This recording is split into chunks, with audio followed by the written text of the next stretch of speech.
NCP Mumbai अध्यक्ष हिंदी भाषी के माननीय श्री मनीष दुबे जी का स्वागत, शुभेश्वर जन सेवा फाउंडेशन ट्रस्ट के राष्ट्रीय अध्यक्ष माननीय श्री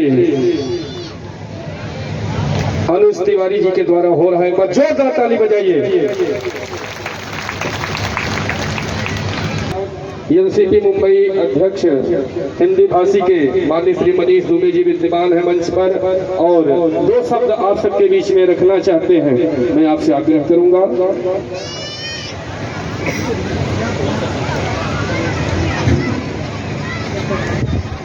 शुभेश्वर जन सेवा संस्था के माध्यम से यहाँ जो नायगांव की स्थिति में और उनके पावन मुखार बिंदु से जो यहाँ पे भागवत कथा हो रही है और इस कथा में उपस्थित हमारी सभी बहनों का मैं यहाँ पे इस मंच की तरफ से हार्दिक स्वागत करता हूँ, अभिनंदन करता हूँ और वंदन भी करता हूँ। अभी हमारे राजू सिंह जी यहाँ पे आरती होने वाली, बस थोड़ी देर और मैं ज़्यादा समय नहीं लूँगा। राजू सिंह जी यहाँ पे बोल के गए, बहुत अच्छा बोल के गए हो।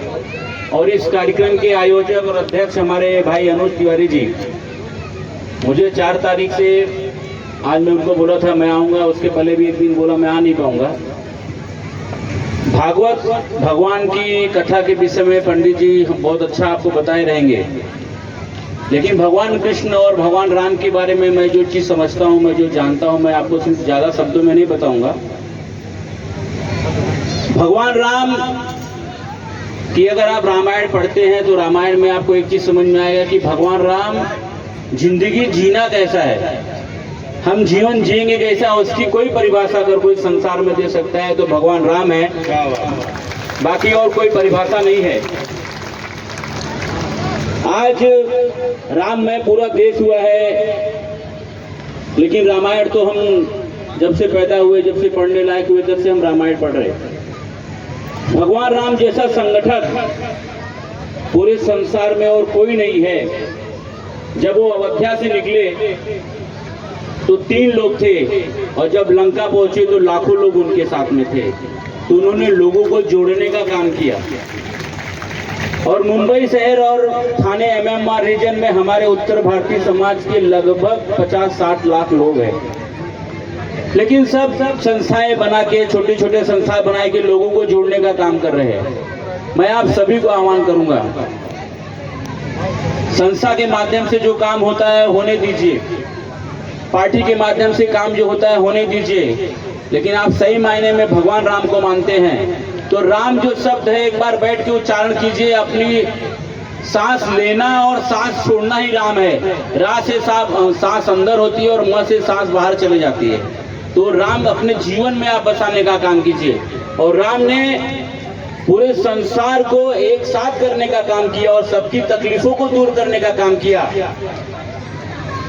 भारतीय राजनीति में एक बहुत अच्छा वर्ड है कि राजा कभी गलत नहीं होता, और उस चीज को चरितार्थ करने का काम भगवान राम ने किया, क्योंकि राजा दशरथ ने उनको वनवास जाने का आदेश दिया था। इसके लिए लाखों लोग उनको चित्रकूट में उनको लेने के लिए आए कि आप चलिए, आप राज कीजिए। राजा तो बीच में रहे नहीं, तो बोले राजा तो नहीं है लेकिन उनका वचन तो आज है। तो उन्होंने बोला राजा ने वचन दिया है तो राजा कभी गलत नहीं हो सकता। और उसके बाद में जब उन्होंने सीता माँ को वनवास देने का काम किया तो उस समय खुद राजा थे और लोगों के कहने पे माँ को वनवास देने का काम किया। उन्होंने कैसे ही किया, गलत किया, वो मैं उस विषय पे नहीं जाऊंगा। अभी आवाज नहीं पहुंचा। जय श्री राम। कल मैं एक शायरी बोला था, हम सूलों पे चलने वाले हैं न डरते चंगर, सूलों पे चलने वाले हैं न डरते चंगर अंगारों से, अब गूंजेगी भारत की धरती। जय श्री राम। एक बार राजीव सिंह जी के लिए जोरदार ताली बजाइए। के अध्यक्ष है, मैं आपसे आग्रह निवेदन करूंगा कृपया भाव से मंच पर पधारें। और जिस सदगुरुदेव भगवान से